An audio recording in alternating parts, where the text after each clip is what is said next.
Hi, I'm Terrie Hayward from Positive Animal Wellness. Thanks for joining us again.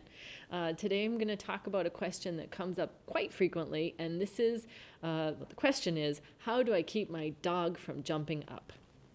So I would submit that the first thing that we want to do is reframe that question. Instead of asking what we want to do to stop or prohibit a type of behavior, we want to think about what do we want the dog to do instead. So instead of keeping my dog from doing something, we want to teach them what to do instead, and then make that behavior really reinforcing. So let's say we have a dog who's jumping up. What type of behaviors could we ask them to do instead? We might ask them to settle, we might ask them to lie down, we might ask them to sit, we might just go ahead and reinforce 4 paws on the floor. So what we do after we teach or capture the behavior that we want the dog to do instead is what I just alluded to, which is we reinforce that behavior.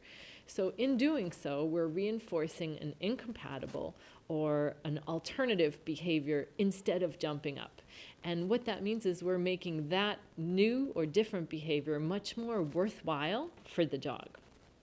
And the final piece, but not last, is that we want to use management. While we're teaching and reinforcing an alternative or incompatible behavior to jumping up, we want to set the dog up for success.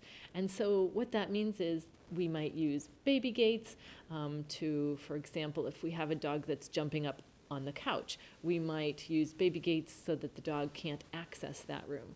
Or if we have a dog who's jumping in terms of greetings, again, we might have the dog on a leash or with a gated area so that they can't get to the person and practice that unwanted behavior of jumping while we're working on reinforcing and teaching incompatible and alternatives that we can and do, that we can reinforce and that we do want to see continue into the future.